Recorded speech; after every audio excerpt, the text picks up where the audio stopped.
President Adepoju, are you muted?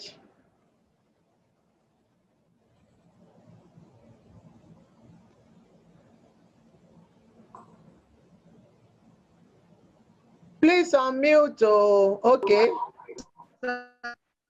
Okay, I've unmuted you. Please go ahead with your presentation. Okay, so I've unmuted.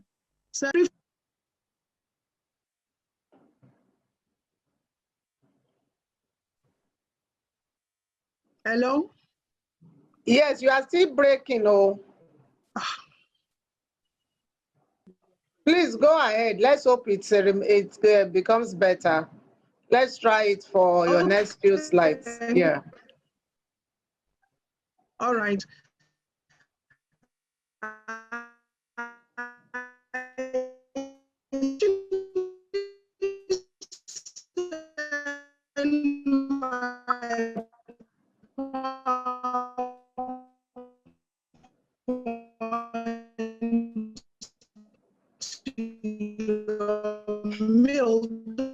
Just now, one of the known causes family. It could also be termed a neglected disease, but we do also know that over 80% of injuries are actually preventable. So when we say something is accidental, oftentimes there's something that points to it that is going to come. So accident is not just always accidental. And in this case, prevention is actually so much better than trying to have a cure.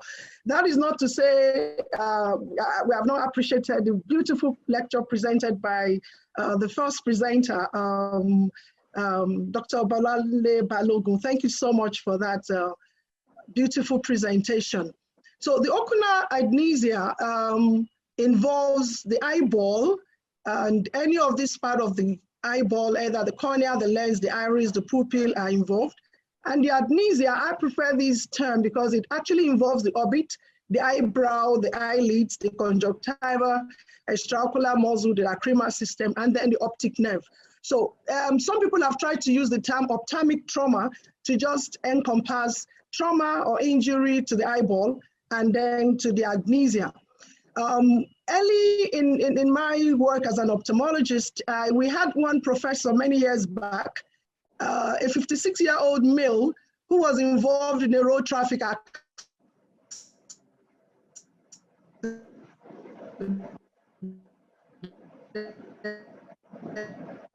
You are breaking. You are breaking, Professor Adepoju. In childhood. Okay. It's okay now.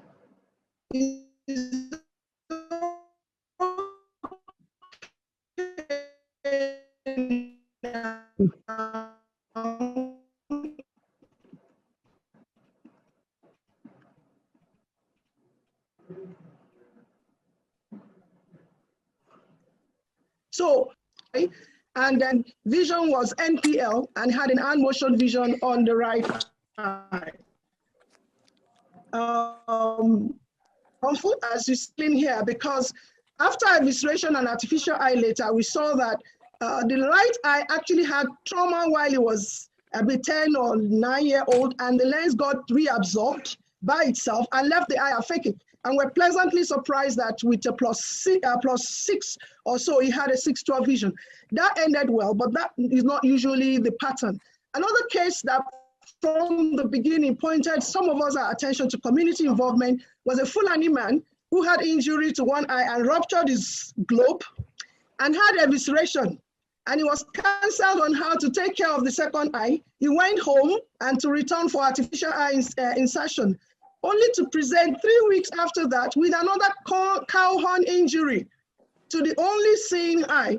I hope some of our colleagues at Learning will remember some of these sad cases several years back. And so he had bilateral blindness from cow horn injury. So to every ocular trauma case, actually, there is a community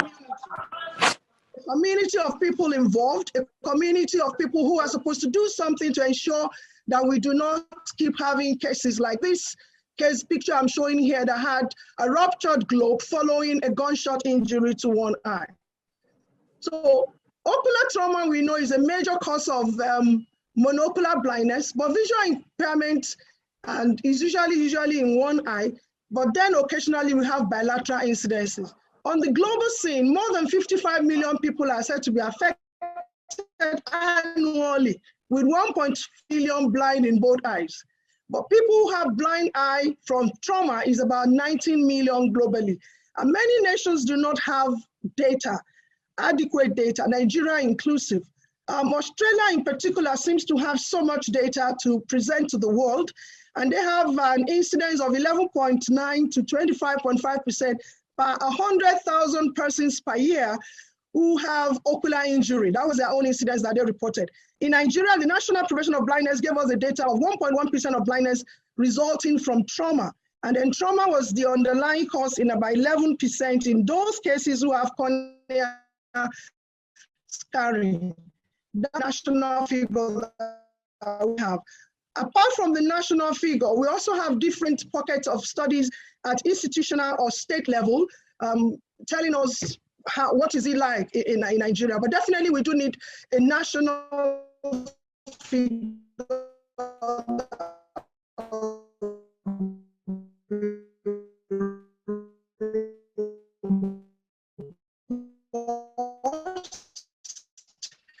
this the other and on state to the other, because there's differences in lifestyle, culture, and regulations, as well as reporting. Now, majority of injuries are usually minor. Maybe 2 to 3% of all eye injury may require hospital admission, but most victims are usually between age 14 or age 18 to 44 years, the active working age group. Many studies have presented a bimodal pattern, where you have ocular injury in the very young and then in the very old. Generally, males are more affected than females. Well, let me not say it's expected, but it's known that generally males are more affected. But in very young preambulant children and the verse back with bilateral and background on that paper.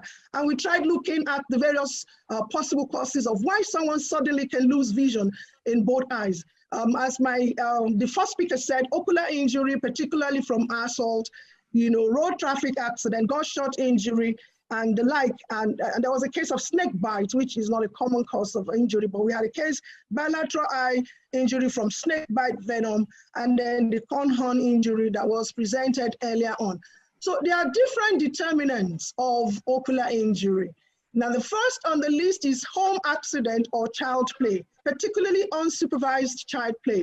And then assaults, occupational and agricultural activities, road traffic accident, festivals and celebrations, sports and recreation activities, combat riots and communal clashes. We said earlier on that, the age group that is affected, the males, some occupations are in particularly more at risk of having ocular eye injury or ophthalmic eye injury. And then some socioeconomic status may also have more exposure to ocular injury. A few of details on some of these determinants. On this slide, we have that at home, children in particular, when they play with sharp objects and they're not well taught or directed as to how to handle these objects, such as sticks, pencils, pens, stones, toys, scissors, compasses, arrows, needles, and low-placed metals or screws can cause home injury. Pets by domestic animals is also possible, such as cleaners or cleaning agents at home, bleach and some other cleaning materials that are used at home can be a cause of ocular injury. Of course, hot oil, we've had cases of glue being in contact with the eye and causing injury at home. Stones and wood fragments, particularly for people who are trying to mow their lawn. The lawn machine can just flip a little bit of stone or wood and then it impact or cause injury. This young lady had a sharp injury while at play with her brother. They're running around in the house with a pen or a pencil, and then suddenly there was an injury to the eye. And then this young man had, the second one I'm talking a bit about is on assault. And we've had cases of domestic violence. This particular picture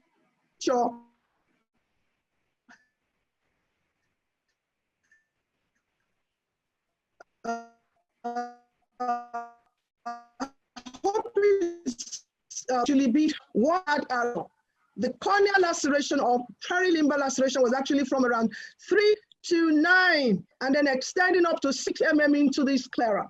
It was a major injury. There was ifema, there was cataract, there was vitreous loss and all of that. And then this case was a very pathetic case of a young man who was driving and had a gunshot injury to both eyes and lost both eyes immediately. And then the issue of chemical injury that have been highlighted earlier on, which usually tend to be involving both eyes and causing sudden loss of vision with all the attendant pains and anxiety and depression and all of that.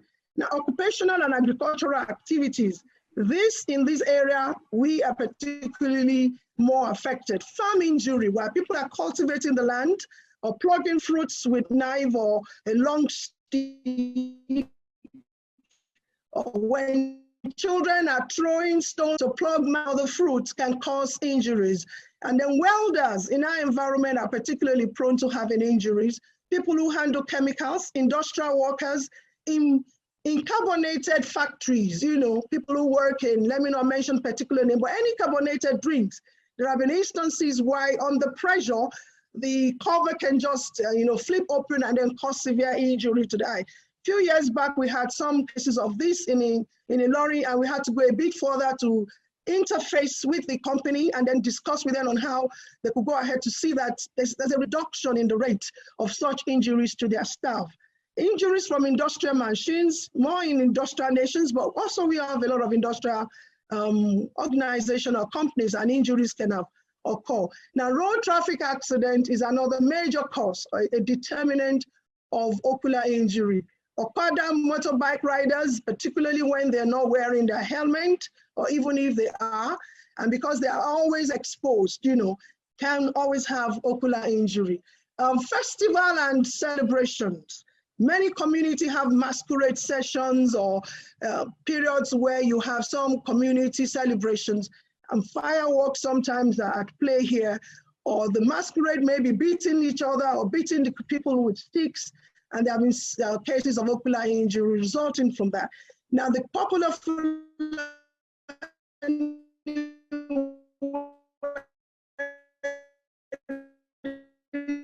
ceremony where occasionally they have ocular injury. Now, as people celebrate and they try to open champagne bottles and Coca-Cola drinks, and all other carbonated drinks, occasionally this activity can then just fling the bottle cover directly into either the person who is trying to open the bottle or a standby person.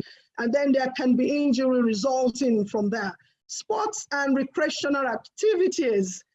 Sports generally have been divided into low-risk group, a high-risk group, and very high-risk groups. Now, as a nation, most of the sports we are involved with are a bit between high risk and low risk. So track, field, swimming, gymnastics, and cycling are on the low risk group.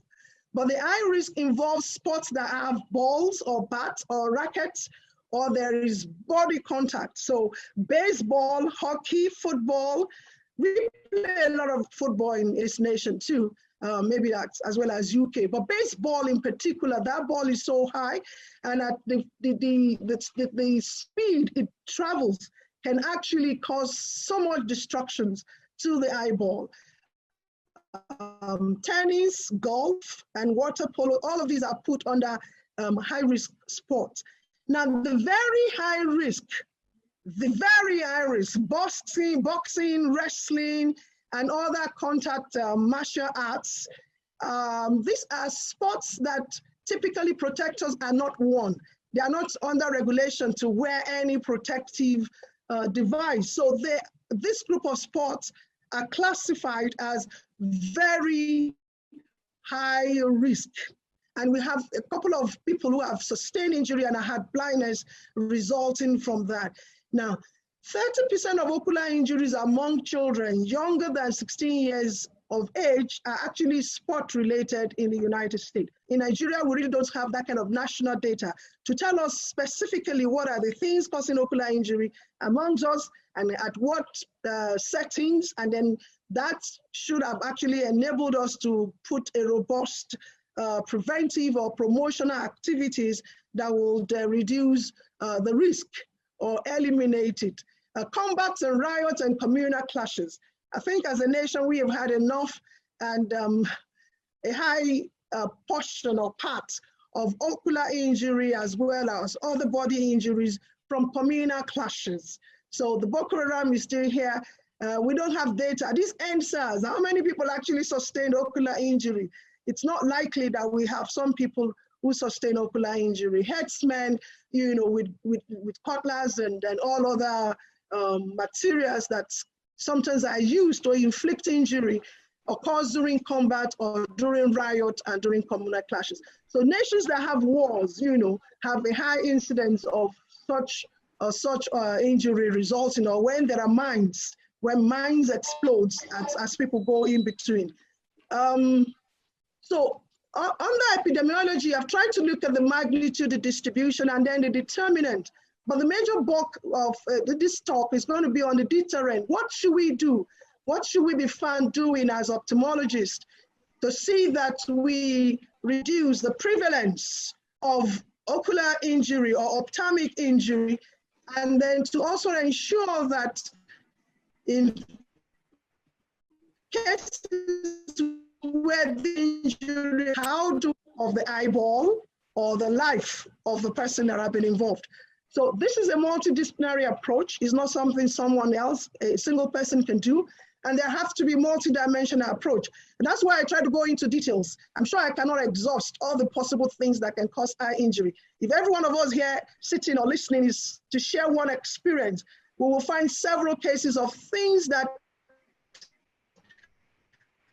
appears, you know, cause of injurious, and then suddenly there's injury occurring. A few months back, we saw one who, they were trying to stand up outside, and there was this a kind of metal plate that they had used to spread some organisms, some things for drying, and then the metal plate just hits the eye and then damage the eye. We've had cases of children who follow their mothers to go and do their hair, and then the needle, as the hairstylist is trying to do the hair, and then the needle just goes into the eye of the children that have followed them. So there are several causes, possible causes of ocular injuries, probably too numerous to recount. So to find appropriate deterrent or to know the appropriate things to do as a nation, we definitely do need to have materials, research data that will guide and instruct us as to what is more prevalent in our own environment. How do these injuries occur? And then, you know, fashion out specific interventional programs that will help curb the trend of this eye problem. So it's health promotion as a whole is a social, educational, political actions that can enhance public awareness on health, fosters healthy lifestyles, and then generate community action in support of high health, and in this case, in support of prevention of ocular injury. So health education, legislations, economic and regulatory activities, healthy public policies, advocacy,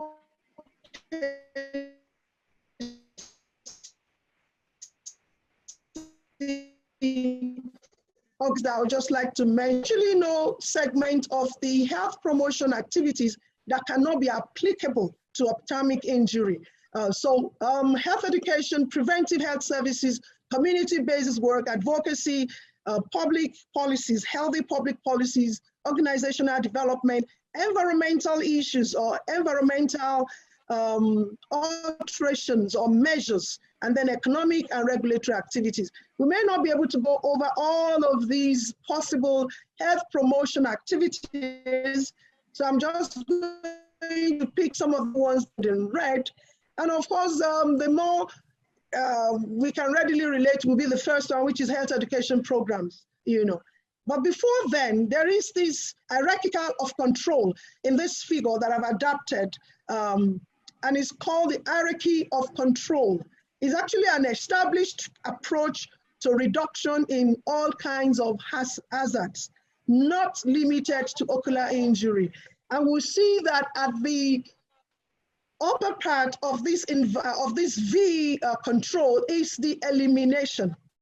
That is more effective, is actually probably cheaper to have a physically removed hazard. So if you identify an hazard and you're looking at how to remove that hazard, it's probably the best thing to do. Maybe difficult, but it is the more effective. Now, if that is not possible, we then need to think about substitution. That means you're trying to replace the hazard with something else that is less hazardous. And then engineering control involves isolating workers from the hazard or isolating people who are at risk from the hazard, either with barriers or barricade or with mechanical barriers, so that whatever is the injurious agent cannot have direct impact into the eye. Then administrative controls. This is actually more about regulations, about who can go to a place, who should not enter into a place. And most companies try to, follow this approach, and we can also apply this to several areas of, so if we think about administrative controls, for instance, in ophthalmic setting, when we have rooms that are for lasers, and then you say, okay, people cannot enter into this laser room, that's an administrative control. You're regulating how many people can go into work there, how long they can go to work in that kind of environment. And then the last, which is the least effective, is actually the personal protective equipment, the PPE, where we are asking workers or people who are at risk to personally protect themselves. So in the course of all these health promotional activities, we need to keep thinking about this hierarchy of control, which is just called HOC in short terms. So let's speak, for instance, injuries from fireworks, for instance. We can try to apply all of this into prevention of eye injury or ophthalmic injury from fireworks. So we can eliminate the hazard. Let's say the government decides to ban importation of firearms or fireworks. That is eliminating the physical hazard. And it's something that we can push for.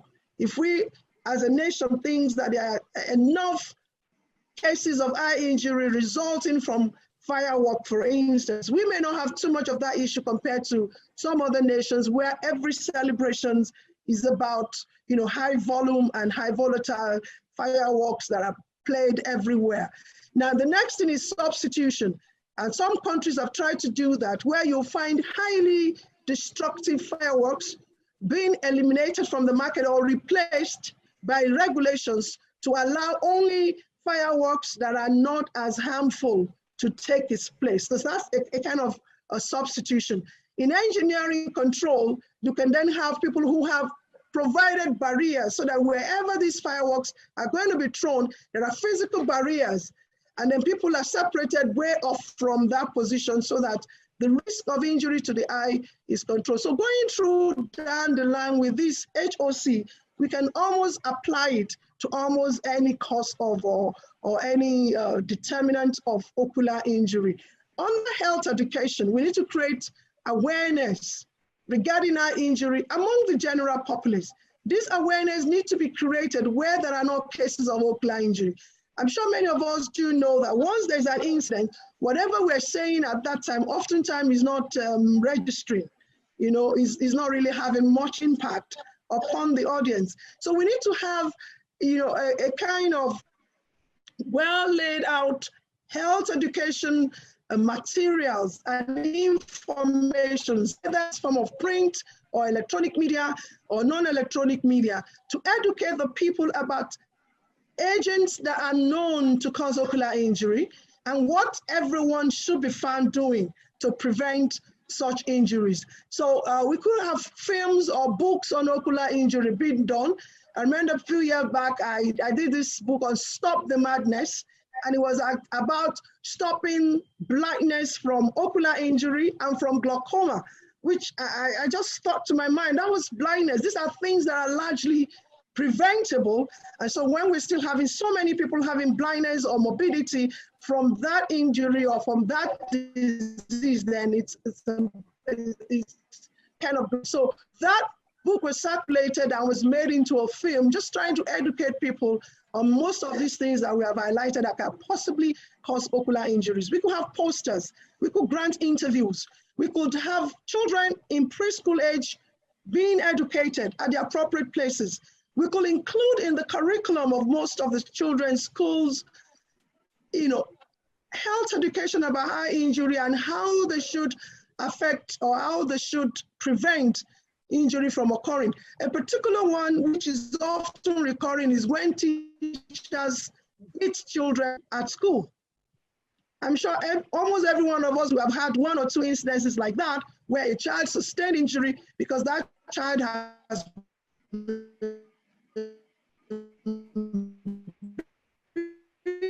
beaten by the teacher, beaten by the brothers. 3 brothers decided to beat her with belts, and she lost vision in both eyes. So health education needs to be done to be able to reverse all of this. And as I said, we can be looking at hierarchy of control, applying it even to our health education strategies.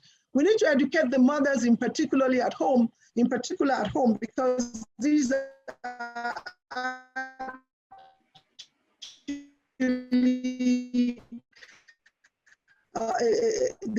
everyone object like this by your side, and not just holding it, pointing, and then running at home, as basic as that. Such health education will go a long way if mothers are educated so that they can pass down this education to all the people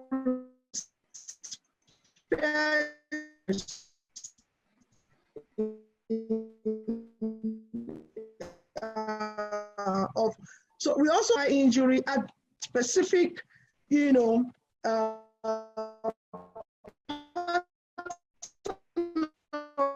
injury as a welder arc, design health education programs addressing the welders. The same thing to football players, to cyclists, industrial workers, teachers, sports coaches and volunteers and journalists. So a lot that can be done. And of recent, the social media have actually presented itself to us as a very veritable tool to pass health information to the Nigerian populace. No matter how poor people are, I mean, almost every Nigerian, one way or the other, have an access to a mobile phone. And a large proportion of our people have access to WhatsApp, or at least somebody that they know have access. So a lot of health education can be passed through social media. Sometimes back, I think 5-6 years back, 2 years ago, I can't remember, we had one short film on preventing eye injury, and then did an interview and placed it on YouTube. And we're surprised that 6,000, over close to 7,000 people watched it when I checked it last.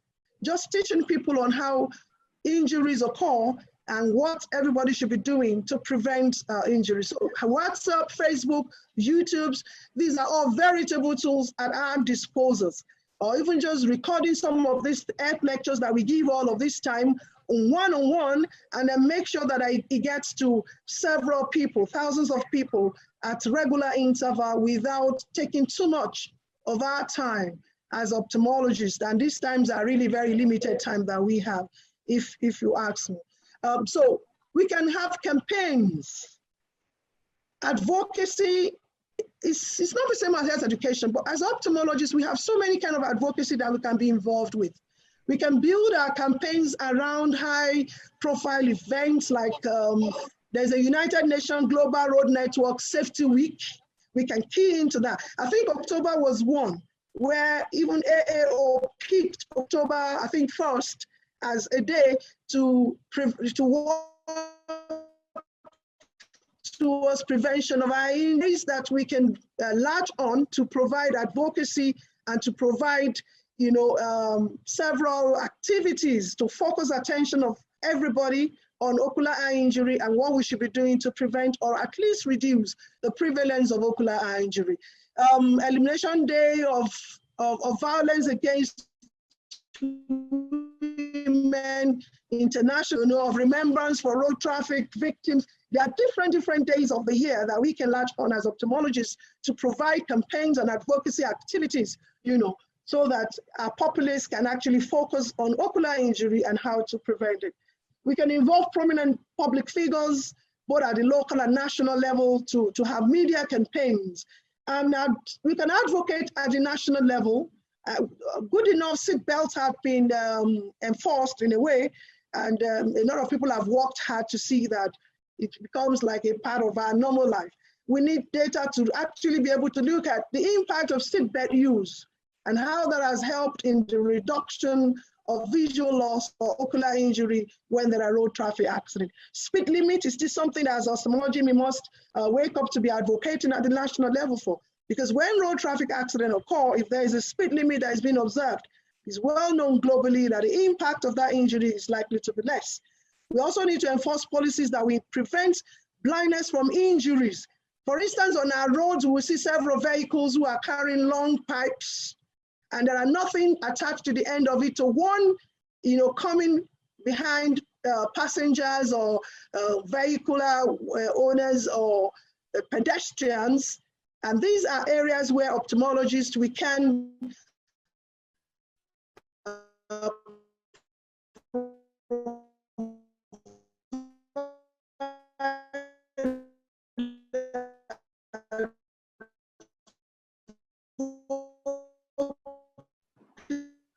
Because at that point, we are no more hearing you. I know we have just about 1 minute to go. Okay, I will soon round up. So we could enforce policies that will prevent teachers from flogging their children or flogging their students, in our public schools and even some private schools. We can have legislation for health and safety at work, banning of explosive firecrackers, and then we can also advocate at the global level on banning of anti-personnel mines. Legislation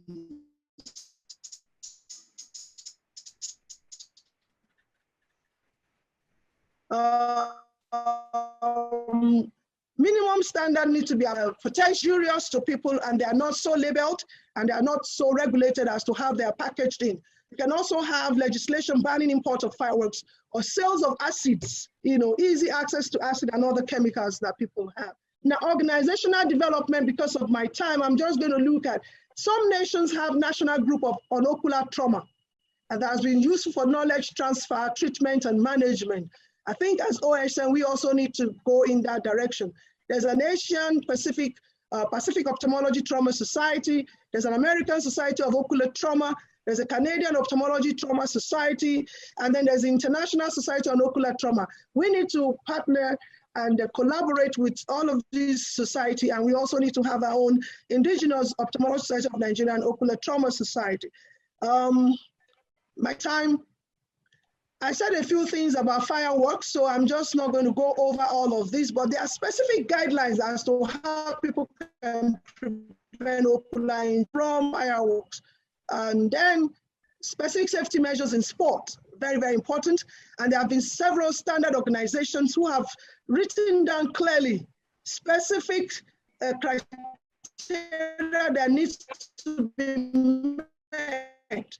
We all do know that many, really.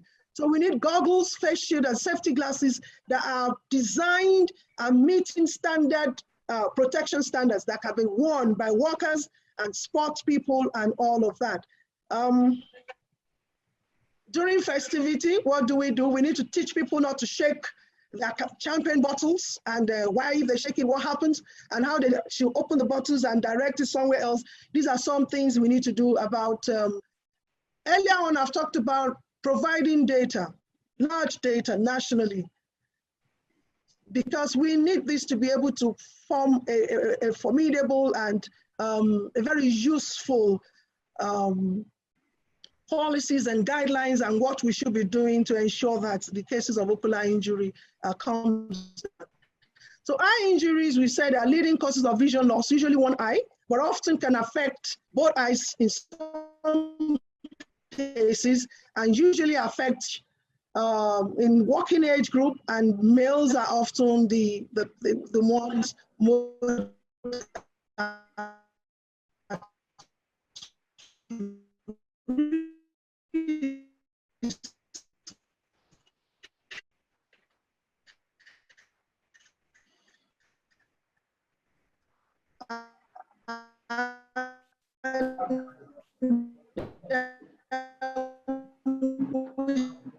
economic impact, huge drain on INS, is largely prevention, and so that the after effect of ocular injury can be minimized, the rate of blindness can be less.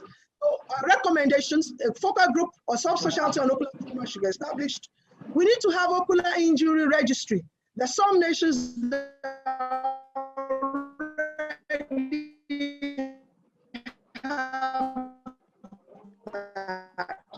just ocular injury registry. Each time we can say yearly, at what point of the year do we have more injury? What are the things that causes injury and all of that. We need national data and research on causes and pattern of ocular injury. There's a need for health education, advocacies, and other measures to reduce the prevalence and incidence of ocular injury in our environment. We must look into ensuring legislative and other government actions towards prevention of ocular injury. Of course, every one of us need training and retraining as eye health workers in this case, ocular injury.